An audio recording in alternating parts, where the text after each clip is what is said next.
कैसे हैं आप सभी। आई होप बहुत बढ़िया होंगे और मैं भी बहुत बढ़िया हूँ। हाजिर हूँ एक और नई वीडियो के साथ। इससे पहले मैं जो था वीडियो प्रेजेंटेशन के रूप में आपको बताता था।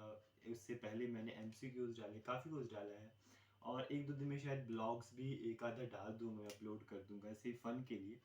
सो आज का जो टॉपिक है वो है एरर, कि एरर क्या होते हैं। इसकी वीडियो भी आएगी अभी, जो कि मतलब एक प्रेजेंटेशन के रूप में, उसको भी मैं बताऊंगा। उसमें काफ़ी कुछ नोट्स के रूप में उसको मैं दे रखा है, लेकिन ये सिंपल सी शॉर्ट सी वीडियो। एरर, एरर क्या होता है? तो एरर एक तरह से ह्यूमन मिस्टेक आप बोल सकते हैं, एक नेचुरल मिस्टेक आप बोल सकते हैं, या एक मतलब एक्सीडेंटल मिस्टेक, कुछ भी आप बोल सकते हैं। कि मतलब जो नेचर के कारण हो सकता है, एक्सीडेंटली हो सकता है, या ह्यूमन की मिस्टेक के कारण हो सकता है। फॉर एग्जाम्पल, कि आपको पता है, अच्छा उससे पहले एग्जांपल देने से पहले, एरर क्या होता है कि is the difference between measured value and true value. Measured value और ट्रू वैल्यू के बीच का डिफरेंस होता है। क्या होता है कि जब भी हम कोई भी केमिकल एनालिसिस करते हैं तो ऐसा बिल्कुल भी नहीं होता कि एरर नहीं आएगा। छोटा मोटा कोई भी एरर जो है वो जरूर आता है जब भी हम कोई केमिकल एनालिसिस करते हैं।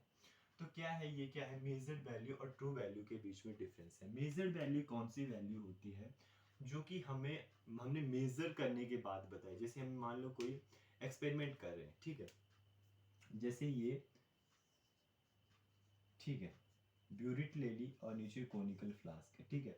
इसमें क्या है, एनालेट है और इसमें टाइट्रेंट है, ठीक है। यहाँ से हमने को एक्सपेरिमेंट किया, ठीक है, एक्सपेरिमेंट कर लिया।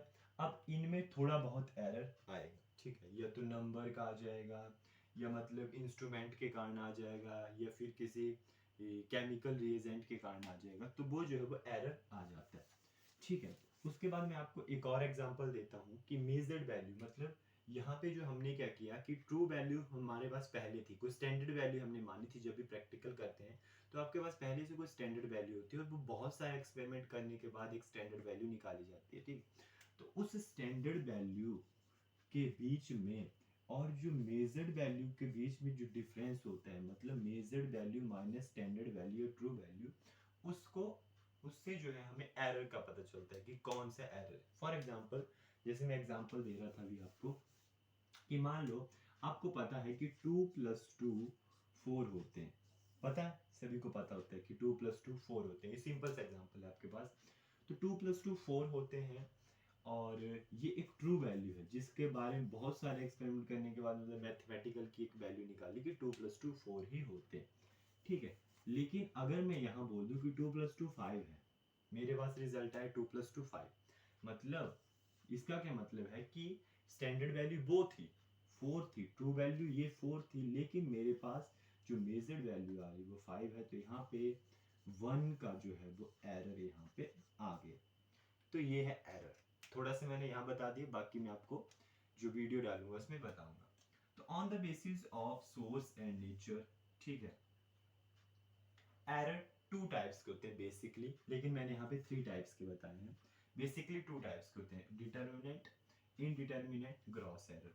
डिटर्मिनेंट क्या होता है, जब रॉन्ग मेजरमेंट होती है। सबसे पहले हम डिटर्मिनेंट एरर के ऊपर आते हैं कि रॉन्ग मेजरमेंट, कि हमने कोई भी चीज़ ली उसकी रॉन्ग मेजरमेंट कर दी, ठीक है। कोई भी, जैसे इंस्ट्रूमेंटल के कारण, ठीक है। अच्छा ये तो सोर्सेज है, पहले मैं आपको बता दूं कि डिटर्मिनेंट एरर, जैसे कोई रॉन्ग मेजरमेंट कर दी, पिपिट के थ्रू, ब्यूरेट के थ्रू, टेस्ट ट्यूब के थ्रू, इंस्ट्रूमेंट के थ्रू हमने रॉन्ग मेजरमेंट कर दी, मतलब उसको पढ़ा नहीं अच्छे से। जैसे बीकर पे मान लो लिखा है 100 50 20, इतना हमने अच्छे से नहीं पढ़ा और ऐसे मेजर किया और डाल दिया और उसके कारण एरर क्रिएट हो गया। तो सोर्सेज क्या है एरर के, ये मैं शॉर्ट सा बता रहा हूँ आपको जल्दी जल्दी में, बाकी उस वीडियो में मैंने काफी डिटेल बताया। सोर्सेज क्या है, जैसे इंस्ट्रूमेंटल के कारण ये डिटर्मिनेंट एरर आता है। इंस्ट्रूमेंट वही burette, beaker, test tube, pipette इनके कारण जो है इंस्ट्रूमेंटल एरर आएगा। प्रोपोर्शनल एरर, प्रोपोर्शनल एरर का मतलब होता है, प्रोपोर्शन का मतलब होता है अनुपात।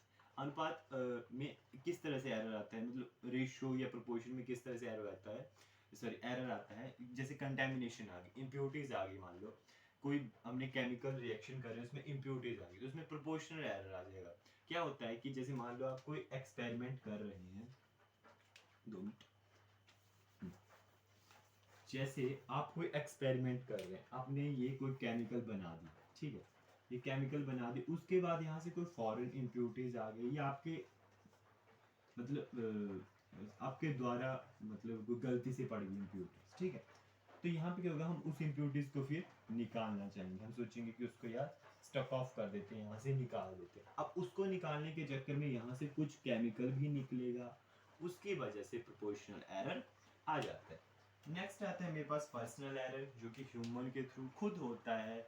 जैसे मान लो आपने गलती कर दी, मान लो मेरा पार्टनर मेरे साथ कोई कर रहा है प्रैक्टिकल, उसने बोला 5 वैल्यू या कोई ऐसी मिलती जुलती वैल्यू बोल दी और मेरे को सुनाई दिया 54, या उसने 34 बोला, मैंने 54 सुनाई तो वो पर्सनल एरर है कि मतलब मैंने एक रिपोर्ट बना रहा हूँ, वहाँ पे उसने बोला 54 लिखना, मैंने 34 लिखा, तो वो एक पर्सनल एरर। उसके बाद हमारे पास आता है केमिकल या रिएजेंट एरर। केमिकल या रिएजेंट, जैसे मान लो आपको यहाँ पे बताया गया है,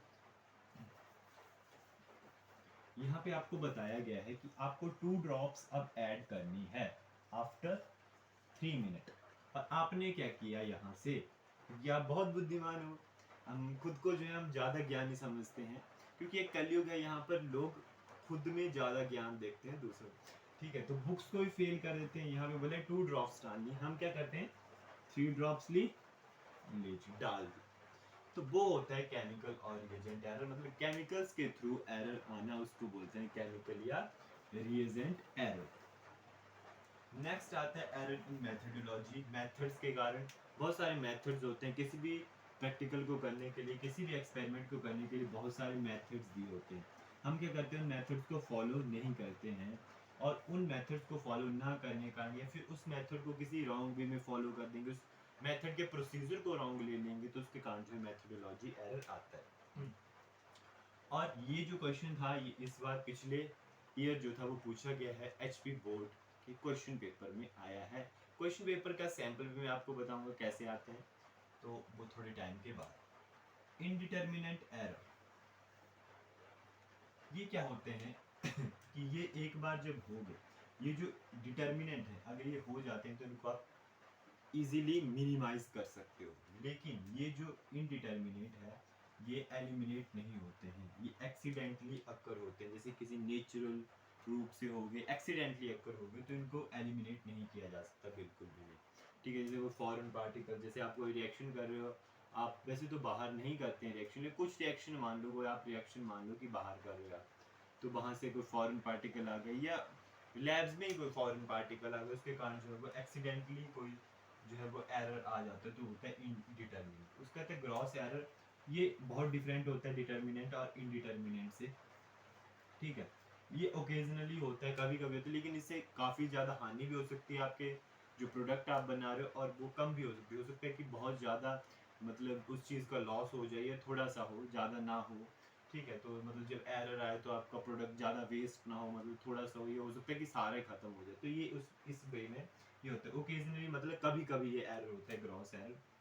और ह्यूमन एरर का भी एक टाइप ऑफ ह्यूमन एरर ही इसको आप मान सकते हो। अब एरर को मिनिमाइज करने के तरीके, सबसे पहले आता है कैलिब्रेशन। कैलिब्रेशन में क्या होता है कि कोई आपने स्टैंडर्ड ले लिया, सेम वही कि आपने कोई स्टैंडर्ड लिया है, या आप किसी एक स्टैंडर्ड बिकर ले रहे हो, कोई बिकर है उसका मतलब स्टैंडर्ड लिखा है कि इतने से इतना ये स्टैंडर्ड है, तो कोई भी आपने स्टैंडर्ड बिकर ले लिया, उससे उसके अकॉर्डिंग आपने कोई और केमिकल बनाया, उसमें आपने डाला, और उससे आपने फिर जो है वो अदर केमिकल्स को कंपेयर किया, तो वो एक तरह से स्टैंडर्डाइजेशन किया आपने, एक केमिकल की दूसरे केमिकल के साथ स्टैंडर्डाइजेशन की, तो उसको कैलिब्रेशन बोलते हैं। उसका पर्सनल केयरफुलनेस, मतलब पर्सनली आपको ध्यान रखना होता है कि आप जब भी कोई रिएक्शन कर रहे हैं, केमिकल एनालिसिस कर रहे हैं, तो आप बिल्कुल केयरफुली उस चीज़ को करें, बिल्कुल केयरफुली उस मतलब ध्यान दें कि दूसरा जो आपके साथ पार्टनर है वो क्या बोल रहा है, कितना अमाउंट डालने को बोला है, कितना प्रोसीजर में लिखा है। उसके बाद आता है चेकिंग रीडिंग्स को आप चेक करें ठीक ढंग से, जैसे ब्यूरेट के ऊपर कितनी रीडिंग लिखी है, आप जल्दी जल्दी में ऐसे ही देखते हो और डाल देते हो। कुछ लोगों को मतलब loss of sorry lack of knowledge होती है, जिसके कारण भी ये एरर जो है वो क्रिएट हो सकते हैं। ब्लैंक डिटर्मिनेशन में क्या किया जाता है कि जो रिएजेंट होते हैं आपके पास, जिससे आपने जो आगे एनालिसिस करनी है, ठीक है, उसी से जो है आप इंस्ट्रूमेंट्स को जो है जो भी आप यूज़ कर रहे हो रिक्वायरमेंट में, जो बीकर पिपेट ब्यूरेट, उन सबको आप एक तरह से मतलब उसमें डालते हो उस रिएजेंट को, उस केमिकल को, और उसको एक तरह से आप मान लो कि साफ करते हो, क्लीन करते हो उसको रनिंग फ्लो में। जैसे ये है तो यहाँ पे आप डालोगे और उसको नीचे जाने जो दोगे ताकि वो एक तरह से क्लीन हो जाए, और उसी से करेंगे, कोई और रिएजेंट या केमिकल नहीं लेंगे जिससे आपने रिएक्शन करनी, उसी रिएजेंट और केमिकल का यूज़ करके जो आप ब्लैंक डिटर्मिनेशन करते हो। ठीक है, so I hope you all like my video, thank you so much for watching, टाटा, टेक केयर एंड बाय।